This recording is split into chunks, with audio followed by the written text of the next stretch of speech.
Hello students, Radhe Radhe.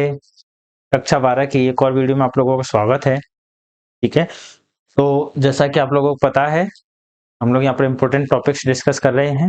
उसी कड़ी में हम आगे बढ़ते हैं और अब हम चालू करते हैं चैप्टर 13, जिसका नाम है नाभिक। ठीक है, नाम है न्यूक्लियस। ठीक है, तो समय बर्बाद ज्यादा नहीं करते हुए देखते हैं। एक क्वेश्चन आएगा आपका आधे नंबर का। ठीक है, कितना हो गया? आधा नंबर। एक क्वेश्चन आएगा आपके पास 1 नंबर का, कितना हो गया? और एक क्वेश्चन आएगा आपके पास 1.5 नंबर का।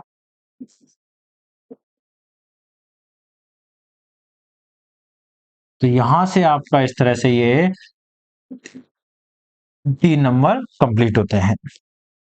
ठीक है, 1.5 नंबर का, 1 नंबर का, 5, 0.5 आधे नंबर कितने हो गए? 3 हो गए। 1.5 और 1.5 3। बाय वाले हो, मैथ बतानी पड़ती थोड़ी सी, वो दिक्कत नहीं। तो यहां से भी अगर आप देखो तो आपके दीर्घ उत्तरीय या निबंधात्मक प्रश्न नहीं आ रहे हैं। ठीक है, दीर्घ उत्तरीय निबंधात्मक प्रश्न नहीं आ रहे हैं तो थोड़ा सा फायदा है। पर इसमें है भी नहीं, कुछ ज्यादा बड़ा चैप्टर है भी नहीं, 2 पन्ने का चैप्टर है। टाइम नहीं लगना, आपको आराम से कर लोगे आप। तो सबसे पहले मैं बात करूं महत्वपूर्ण सूत्रों की। तो सबसे पहला आता है नाभिक की त्रिज्या r0 a की पावर 1/3। कई बार क्वेश्चन आया है, न्यूमेरिकल आ गया है। ठीक है, कर दोगे आराम से, ये चीजें करवाई हुई है क्लास में। ठीक है, द्रव्यमान ऊर्जा तुल्यता संबंध, एनर्जी मास रिलेशन जिसको बोलते हैं, ये नाभिक की रेडियस, न्यूक्लियस की रेडियस E बराबर के mc², ये एनर्जी मास रिलेशन। E बराबर mc², आइंस्टीन को भी अपन इसी इक्वेशन की वजह से जानते हैं। द्रव्यमान क्षति, ठीक है, द्रव्यमान क्षति क्या होती है कि जो अपनी एनर्जी है न्यूक्लियस को बनाने के लिए अपने पास, मास में क्या होता है, कुछ ना कुछ कमी हो जाती है। Mass of proton plus a minus Z mass of neutron minus उसका एक्चुअल मास। जब अपन क्या करते हैं, न्यूक्लियस फॉर्म होता है तो न्यूक्लियस का जो एक्चुअल मास होता है वो उसके कंस्टिट्यूएंट्स के मास से कम मिलता है। तो मास में क्या होगी, कुछ ना कुछ कमी आई है, उसी को हम क्या बोलते हैं? द्रव्यमान क्षति बोलते हैं। ठीक है, बंधन ऊर्जा, बंधन ऊर्जा क्या हो जाएगी? यहाँ पर बाइंडिंग एनर्जी की हम बात करेंगे, डेल्टा mc²। ठीक है, और डेल्टा m का मान यहां से रख दोगे तो ये निकल के आ जाएगा अपने पास, दोनों तरफ c² से मल्टीप्लाई कर देंगे। फिर मैं बात करूं बंधन ऊर्जा प्रति न्यूक्लियन, तो प्रति न्यूक्लियन EBN से डिनोट करेंगे कि क्या हो जाएगी अपने पास? EB per nucleon. एक न्यूक्लियन को बांधने के लिए आवश्यक ऊर्जा, ये एक न्यूक्लियन की बंधन ऊर्जा क्या हो जाएगी अपने पास? ये EB capital A per nucleon. Nucleon किससे डिनोट करते हैं? कोई एटम है Z एक्स ए, तो ए क्या है यहाँ पर? नंबर ऑफ न्यूक्लियन, प्रोटॉन और न्यूट्रॉन का सम। ठीक है, आगे आए अपने टॉपिक पर अब। ठीक है, यहाँ ये महत्वपूर्ण फॉर्मूले थे, छोटे छोटे से याद रखने। सबसे इंपॉर्टेंट, सबसे इंपॉर्टेंट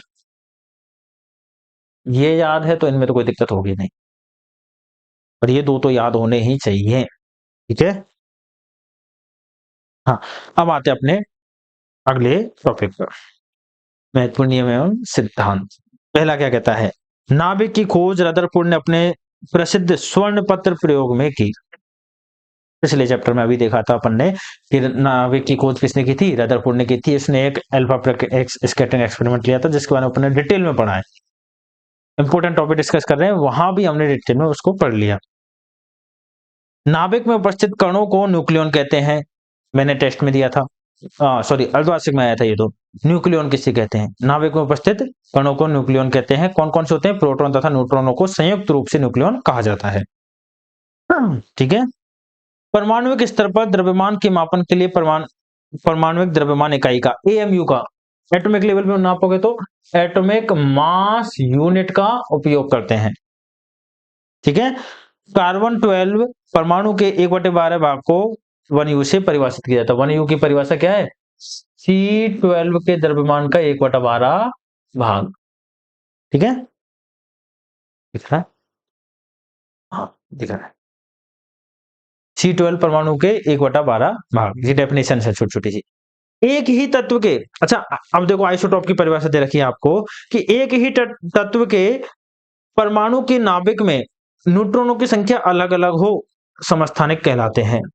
ठीक है, न्यूट्रॉन की संख्या आपके पास एक ही तत्व है, ठीक है, यहां पर आपको दे दिया जेड एक्स और यहां दे दिया आपको A-1 या A+1, तो ये क्या हो गया आपके पास, एक ही Z number of proton same है और ये क्या हो गया, द्रव्यमान संख्या अलग अलग हो गई, या फिर मैं बोल दूं कि न्यूट्रॉन संख्या क्या हो गई, अलग अलग हो गई। इसमें न्यूट्रॉन अलग है इस वाले में और इस वाले में न्यूट्रॉन अलग है, न्यूट्रॉन संख्या अलग अलग हो गई, तो ये क्या कहलाएंगे, समस्थानिक आइसोटॉप्स, जिनके टॉप्स क्या हो, डिफरेंट हो, क्या कहलाएंगे, आइसोटॉप। ठीक है, प्रोटॉन का परमाणु क्रमांक, अच्छा देखो प्रोटॉन, न्यूट्रॉन और इलेक्ट्रॉन, ठीक है,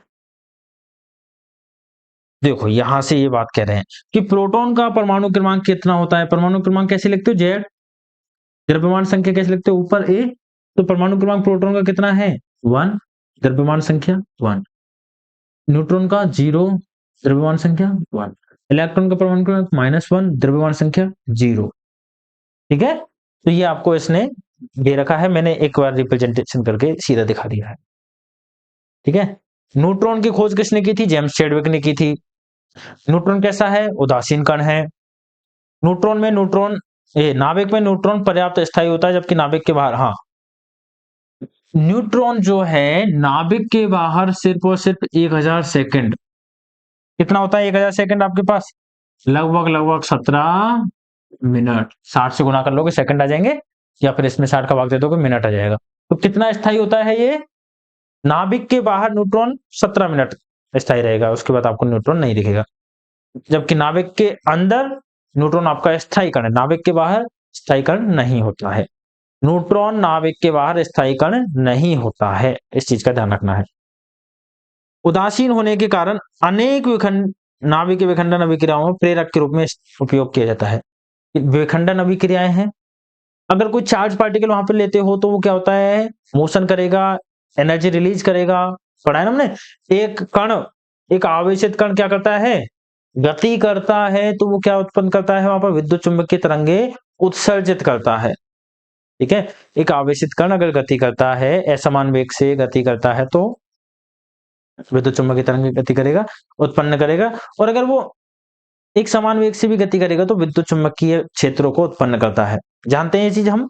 ठीक है, इसीलिए हमने यहाँ पर किसका उपयोग किया है, किसी भी अभिक्रिया करवाने के लिए न्यूट्रॉन का, ताकि वो ना तो विद्युत चुंबकीय तरंगों को उत्सर्जित करे, ना ही विद्युत चुंबकीय प्रभाव में आए। ठीक है, नाभिक की त्रिज्या का सूत्र, ठीक है, जहां R0 क्या है, फर्मी नियतांक है, सॉरी, हाँ, जहां R0 आपके पास कांस्टेंट है, जिसका मान होता है आपके पास 1.2 इंटू 10 की घात -15 मीटर। ठीक है, हाँ, इसका मान आपके पास 1.2 से लेकर 1.1 से लेकर 1.5 तक वेरी कर सकता है, 1.1 फर्मी से 1.5 फर्मी तक वेरी कर सकता है, पर अगर नहीं दे रखा है किसी क्वेश्चन में कितना है, तो आप ये यूज करोगे। नाभिक का घनत्व नियत रहता है तथा अर्थात द्रव्यमान संख्या पर निर्भर नहीं करता, अपने नोट भी डलवाया है, क्वेश्चन भी करवाया है कि नाभिक का जो द्रव्यमान है वो कैसा रहता है, नियत रहता है, मतलब सॉरी, नाभिक का घनत्व क्या रहता है, नियत रहता है, द्रव्यमान संख्या पर निर्भर नहीं करता, और प्रूव भी करवाया था ये चीज मैंने, है ना, क्लास के अंदर प्रूव करवाई है।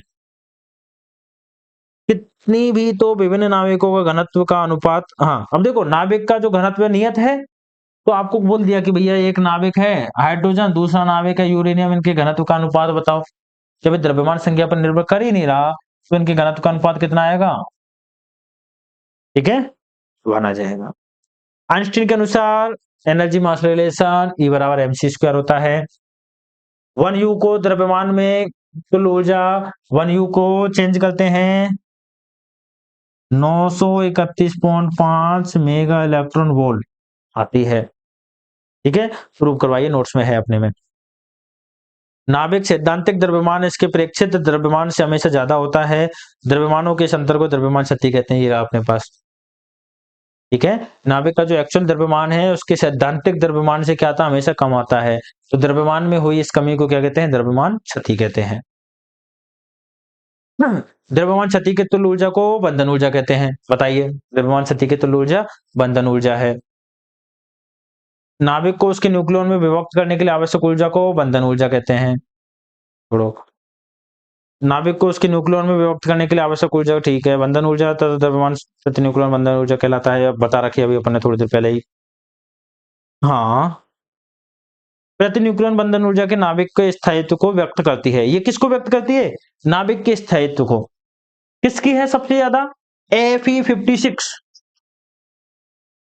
किसकी है, Fe56 की बंधन ऊर्जा क्या है, सबसे ज्यादा है, ठीक है। तो Fe56 प्रकृति का सर्वाधिक स्थायी नाभिक है।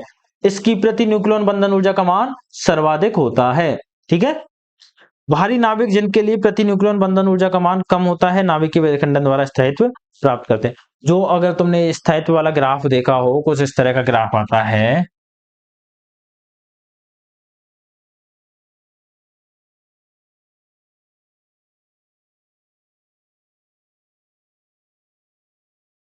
ठीक है। तो जो क्या है, जिनके द्रव्यमान संख्या 170 से ज्यादा है, वो क्या करते हैं, छोटे छोटे नाभिकों में टूटने की कोशिश करते हैं, मतलब विखंडित हो जाते हैं, ठीक है। विखंडित छोटे छोटे नाभिकों में टूट जाते हैं, तो इनको क्या कहेंगे अपन, स्थायी होने के लिए वो छोटे छोटे नाभिकों में टूट गए। और जो छोटे हैं वो क्या होते हैं, संलयन जुड़ के फ्यूज होके क्या करते हैं, बड़े नाभिक बनाते हैं। तो ये कौन सी, यहां से इधर जाने के लिए वो क्या करेंगे, न्यूक्लियर फ्यूजन, सॉरी फिजन, और इसको क्या करेंगे, नाभिकीय फ्यूजन, ठीक है। यहां पर ये क्या करते हैं, नाभिकीय विखंडन के द्वारा ये छोटे छोटे नाभिकों में टूट जाते हैं, जबकि ये क्या करते हैं, नाभिकीय संलयन के द्वारा छोटे नाभिक जुड़ के एक बड़ा नाभिक बना देते हैं।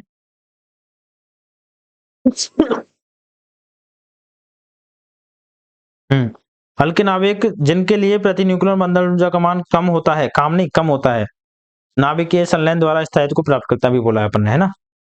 द्रव्यमान संख्या के एक परास में प्रति न्यूक्लियन बंधन ऊर्जा का मान लगभग नियत होता है, नाभिक के बलों की संततता संसूचक कहलाता है। मतलब हमने बोला था ना कि द्रव्यमान संख्या के एक परास में, एक रेंज में क्या होता है अपने पास, बंधन ऊर्जा का मान लगभग कांस्टेंट आता है, बाइंडिंग एनर्जी का मान कांस्टेंट आता है। उस संतृप्त किसका है, सैचुरेशन का बताया ना अपने, बंधन ऊर्जा जो ग्राफ इसका एक, इसके एक निष्कर्ष बताया था, हाँ वही सैचुरेशन वाला, कि यहाँ पर क्या आ जाता है, सैचुरेशन आ जाता है। नाभिक के अंदर न्यूक्लियन के मध्य लगने वाला नाभिकीय बल, न्यूक्लियन के अंदर कौन सा बल लगता है, नाभिकीय बल लगता है, ठीक है। नाभिकीय बल प्रकृति का सर्वाधिक प्रबल, जानते हो, strongest force in the nature है, ठीक है। नाभिकीय बल की परास अत्यल्प होती है, नाभिक के बाहर बल का मान शून्य होता है, ठीक है। हमने कितनी बताई है उसकी परास, रेंज अगर देखी हो तो नहीं बताई, इसमें कितनी होती है, फर्मी कोटि की होती है। अच्छा, पिछले चैप्टर में देखा था कि एटम की साइज कितनी होती है, 10⁻10 मीटर की होती है। वहां बताया था कि नाभिकीय बल की जो न्यूक्लियर फोर्स की रेंज है वो कितनी होती है, फर्मी ऑर्डर की होती है, 10⁻15 मीटर की होती है। नाभिक के बाहर वो नाभिकीय बल नहीं लगेगा, ठीक है। कहाँ गया, हाँ। नाभिकीय बल न्यूक्लियनों के आवेश पर निर्भर नहीं करता। नाभिकीय बल जो है प्रोटॉन और न्यूट्रॉन के बीच में भी बराबर लगता है, प्रोटॉन प्रोटॉन के बीच में बराबर लगता है, न्यूट्रॉन न्यूट्रॉन के बीच में बराबर लगता है। मतलब न्यूक्लियनों के आवेश के ऊपर ये निर्भर नहीं करता, मतलब नाभिकीय बल न्यूक्लियन सॉरी आवेश पर निर्भर नहीं करता, ठीक है।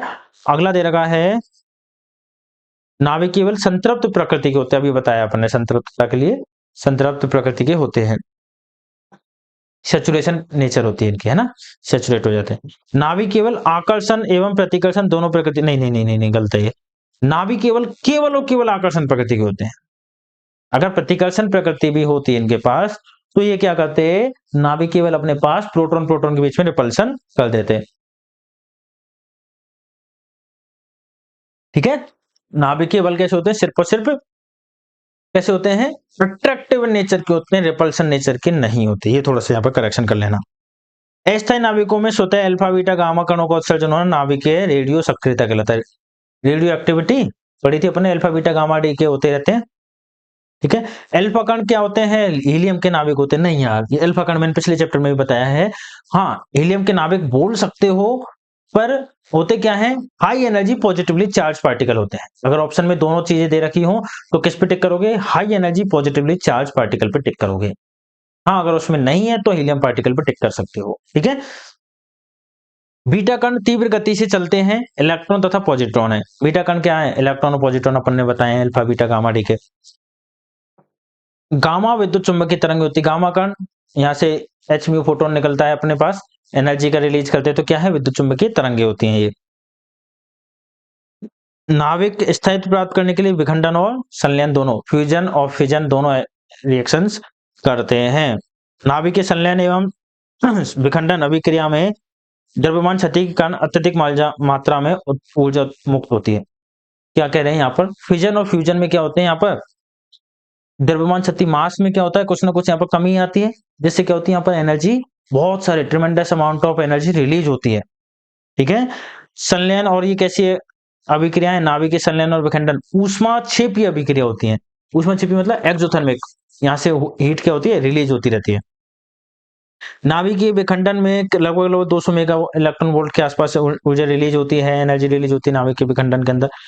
किसी भारी अस्थायी नाभिक का दो हल्के स्थायी नाभिकों में टूट जाना नाभिकीय विखंडन बताया अभी। दो बड़े, एक बड़ा नाभिक है यूरेनियम का, वो क्या होगा? दो बराबर के लगभग छोटे नाभिकों में टूट जाएगा, ठीक है। क्या कहलाएगा? नाभिकीय फिजन, न्यूक्लियर फिजन कहलाएगा। न्यूक्लियर फिजन अभिक्रिया कई बार न्यूट्रॉनों के द्वारा प्रेरित किया जाता है। किसके कारण होती है? न्यूट्रॉन। अपन ने एक यूरेनियम पे एक न्यूट्रॉन टकराया, वहां से क्या होंगे? न्यूट्रॉन और यूरेनियम का एटम टूट गया और वहां से न्यूट्रॉन रिलीज हो जाते हैं। बढ़िया ना रिएक्शन? छोड़ो, देख लेना नोट्स, ठीक है। नाभिकीय विखंडन अभिक्रिया सामान्यतः श्रृंखला अभिक्रिया होती है, चेन रिएक्शन होती है। क्या होता है? वहां से अपन ने एक न्यूट्रॉन टकराया यूरेनियम के साथ में, इंसिडेंट करवाया, तो यहाँ से दो न्यूट्रॉन निकलते हैं, किसी रिएक्शन में 3 न्यूट्रॉन निकलते हैं, किसी में 4। तो ये आगे की जो रिएक्शन निकल रही है, ये जो न्यूट्रॉन निकल रहे हैं, ये क्या करते हैं? और भी तो यूरेनियम, वहां पर ऐसे थोड़ी यूरेनियम के सिर्फ 2 ही एटम होंगे या एक ही एटम होगा, और भी यूरेनियम होगा, उससे जाके ये टकराएंगे या ये टकराएंगे। और तो ये कैसी रिएक्शन है? चेन रिएक्शन है, ठीक है। अपन ने बनाई है ये।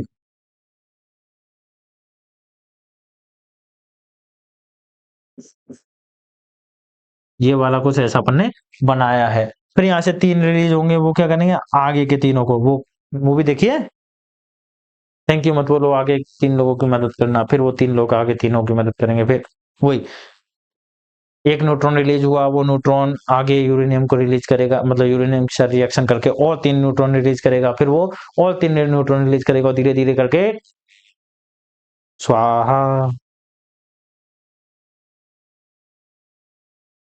नाभिकीय विखंडन ठीक है, हो गया अपने पास। हाँ, चेन रिएक्शन बता दिया है। विखंडन अभिक्रियाएं कैसी होती हैं? ये 2 तरह की होती है, नियंत्रित और अनियंत्रित। नियंत्रित कहां पर? नियंत्रित के लिए क्या करेंगे अपन कि ये जो 2 एक्स्ट्रा न्यूट्रॉन निकले हैं, इनको क्या करें अपन? एब्जॉर्ब कर लें। ये कहां होता है? न्यूक्लियर रिएक्टर के अंदर जो एक्स्ट्रा न्यूट्रॉन निकल रहे हैं, उनको क्या करते चलते हैं अपन? साथ के साथ एब्जॉर्ब करते चलते हैं। तो ये कहां पर है? नाभिकीय भट्टी के अंदर, ठीक है। न्यूक्लियर रिएक्टर के अंदर अपन इनको एब्जॉर्ब करते चलते हैं। तो यहाँ पर सिर्फ ये अमाउंट अपने अपने हाथ में है कि कितना ये रिएक्शन होगा, कितना नहीं होगा। दूसरी है अनियंत्रित न्यूक्लियर फ्यूजन, नियंत्रित न्यूक्लियर फ्यूजन रिएक्शन। इसमें क्या होगा? तुम्हारे पास अनकंट्रोल्ड होगी ये। अनकंट्रोल्ड होगी मतलब कि तुम्हारे हाथ में नहीं है। जैसे हाइड्रोजन बम मैंने फोड़ दिया, अब ये फूटता जाएगा, अपने हाथ में नहीं है, ठीक है। फिर बात करें, हाँ, एग्जाम्पल भी इसने दे रखे, न्यूक्लियर रिएक्टर और परमाणु बम, ठीक है। 2 हल्के स्थायी नाविकों का उच्च ताप एवं उच्च दाब पर परस्पर जुड़कर एक स्थायी नाविक बना लेने की परिघटना को क्या कहते हैं? न्यूक्लियर फ्यूजन रिएक्शन कहते हैं, ठीक है। नाभिकीय संलयन अभिक्रिया, जब छोटे नाविक जुड़ के एक बड़ा नाविक बनाते हैं, न्यूक्लियर फ्यूजन रिएक्शन कहलाते हैं। नाभिकीय संलयन अभिक्रिया सूर्य एवं तारों पर ऊर्जा का स्रोत है। सन और स्टार्स पर एनर्जी किसके कारण होती है? इसी रिएक्शन के कारण होती है, न्यूक्लियर फ्यूजन रिएक्शन के कारण। यहाँ पर 2 छोटे नाविक न्यूक्लियर फ्यूज होकर एक बड़े नाविक का निर्माण कर लेते हैं। सूर्य पर 4 प्रोटॉन मिलकर एक हीलियम का निर्माण करते हैं, एक हीलियम का नाभिक बनाते हैं। कितने प्रोटॉन मिलकर बना रहे हैं? 4 प्रोटॉन मिलकर के एक हीलियम का नाभिक बना रहे हैं। ठीक है, ध्यान रखना इस चीज को। बता देता हूं, देखो 4 प्रोटॉन, अगर मैं प्रोटॉन की बात करूं तो हाइड्रोजन के एटम को मैं इस तरह से लिख सकता हूं, क्या है जिसको इसमें सिर्फ एक प्रोटॉन ही तो है, एक प्रोटॉन है, न्यूट्रॉन कितने? 1 - 1 0।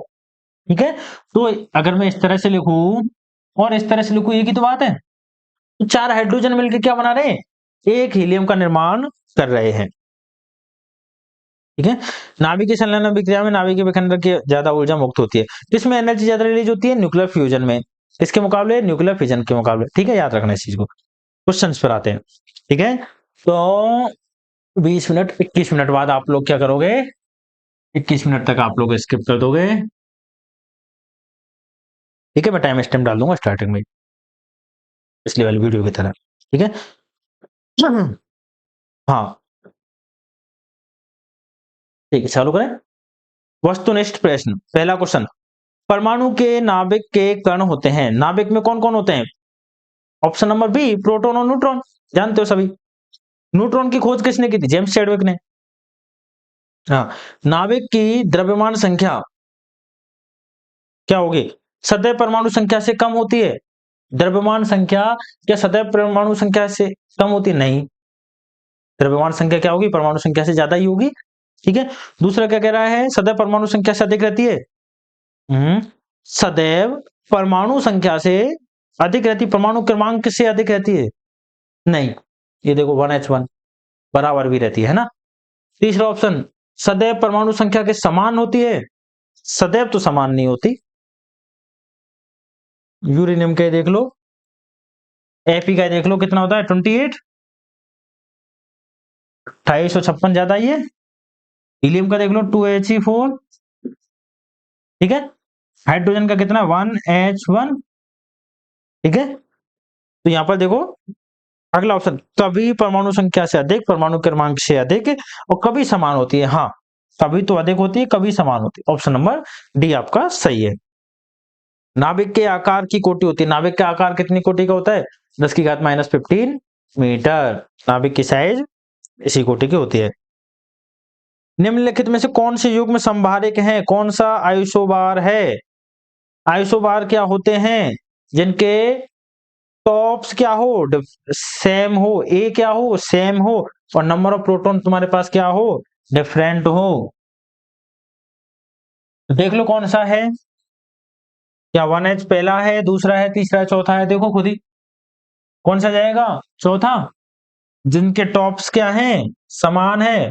प्रोटॉन और सिलिकॉन के टॉप्स कितने हैं? 30। द्रव्यमान संख्या कितनी है? 30 है, और ए कितना है यहाँ पर? 15 और 14। ठीक है, तो ऑप्शन नंबर डी सही है। 1 AMU के बराबर द्रव्यमान तुल्य ऊर्जा बताइए अपने 931.5 मेगा इलेक्ट्रॉन वोल्ट। तो ऑप्शन नंबर सी।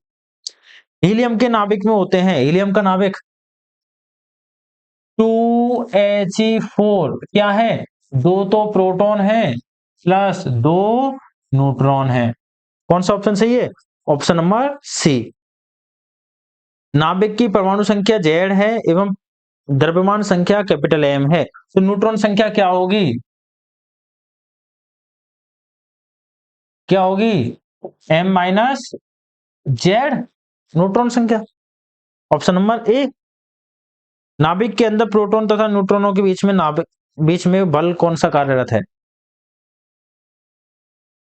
प्रोटॉन तथा प्रोटॉन के बीच में। ध्यान रखना, देखो किस किस की बात कर रहा है ये। नाभिक के अंदर यहाँ पे प्रोटॉन और न्यूट्रॉन दोनों होते हैं, ये बात कर रहा है कि नाभिक के अंदर जो प्रोटॉन प्रोटॉन उपस्थित है, इनके बीच में कौन कौन सा बल कार्यरत है। तो पहला तो नाभिकीय बल, ये तो है ही है। दूसरा है कूलाम बल, भले ही ये कितना ही प्रबल क्यों ना हो, पर ये तो कुछ ना कुछ लगेगा, लगेगा। तो यहाँ पर ऑप्शन नंबर आ जाएगा अपने पास कूलाम बल। देखो कूलाम बल कार्य कर रहा है, नाभिकीय बल कार्य कर रहा है, दोनों। तो ऑप्शन नंबर सी, दोनों बल यहाँ पर कार्यरत होते हैं। ठीक है, कूलाम कूलाम प्रतिकर्षण भी होगा, कुछ ना कुछ होगा, भले वो थोड़ा सा ही क्यों ना हो। ठीक है ना। 1945 में नागासाकी के जापान में गिराए गए बम को विखंडनीय पदार्थ था, कौन सा था, कौन सा यूज किया था उन्होंने, कौन सा एक्सप्लोसिव मटेरियल यूज किया था, प्लूटोनियम। Option number D. हाँ यहाँ लूटोनियम लिख रखा है, इसको प्लूटोनियम कर लेना। ठीक है 11वां क्वेश्चन, नाभिकीय विखंडन प्रयोग दर्शाता है कि दो समान, वो अभी हमने बोला था नाभिकीय विखंडन एक्सपेरिमेंट में क्या होता है, किसके कारण उत्सर्जित होता है, वो न्यूट्रॉन के कारण। यहाँ पर क्या रिलीज होते हैं, 2, 3 और 4 न्यूट्रॉन। यूरेनियम पर हम किसके, तो यहाँ पर क्या होता है, ये आपका टूट जाएगा दो छोटे स्मॉल एटम्स में। मैं उनकी बात नहीं कर रहा अभी कि कौन कौन से बनने, 3 रिएक्शन होती है। मैं यहाँ पर कह रहा हूँ कि एक रिएक्शन में 2 न्यूट्रॉन रिलीज होते हैं, दूसरी रिएक्शन में 3 न्यूट्रॉन रिलीज होते हैं, चौथी में, इस तरह की 3 रिएक्शन हमने पढ़ी है नोट्स के अंदर, आराम से देख लेना तीनों को। प्लस यहाँ पर एनर्जी रिलीज होती है। ठीक है तो यहाँ पर कौन रिलीज हो रहा है, न्यूट्रॉन रिलीज हो रहा है, ना कि अल्फा पार्टिकल और ना ही पॉजिट्रॉन वगैरह। यहाँ पर सिर्फ और सिर्फ कौन रिलीज हो रहा है, न्यूट्रॉन रिलीज हो रहा है। ये दो एटम, दो कौन से हो रहे हैं, 2 न्यूक्लियस रिलीज हो रहे हैं स्मॉल। ठीक है नाभिकीय विखंडन में ऑप्शन नंबर डी, एक भारी नाभिक स्वयं टूट जाता है। ठीक है यूरेनियम अपने आप ही टूट जाता है ना, न्यूट्रॉन उससे बस आके टकराया ही है, हमने एनर्जी नहीं दी है उसे कुछ भी। हाइड्रोजन बम निम्न में से किस घटना पर आधारित, न्यूक्लियर नाभिकीय विखंडन पर, न्यूक्लियर फिजन पर, फिजन पर यहाँ। ठीक है तो इनमें कोई डाउट हो तो पूछ लेना। आइंस्टीन के अनुसार द्रव्यमान ऊर्जा संबंध क्या है, E बराबर mc²। किसी तत्व के वे परमाणु जिनके परमाणु क्रमांक समान हो परंतु द्रव्यमान संख्या भिन्न भिन्न हो क्या कहलाते हैं, आइसोटॉप समस्थानिक। फिर अगली किसकी दे रखी है उसने, आइसोबार, संभारिक की डेफिनेशन दे रखी है। इलेक्ट्रॉन का द्रव्यमान आप लोग बहुत अच्छे से जानते हो, 9.1 × 10⁻31 kg। कितना होता है ये, 0.000, देखो इलेक्ट्रॉन का द्रव्यमान भी बता रहा हूँ, mass of electron, mass of proton, mass of neutron कितना होता है, 9.1 × 10⁻31 kg, 1.672 × 10⁻27 kg, और ये होता है 1.675 × 10⁻27। कौन सा ज्यादा है, मास ऑफ प्रोटॉन ज्यादा है। ठीक है अगर आपसे ये पूछे गए होते किसमें, AMU में या यू में, तो क्या बताते, ये आता है आपके पास 0.00055 U। ठीक है कितना है, 1.00055 U।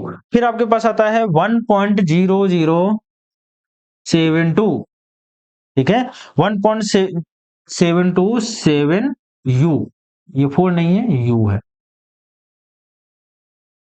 ठीक है 1.00866।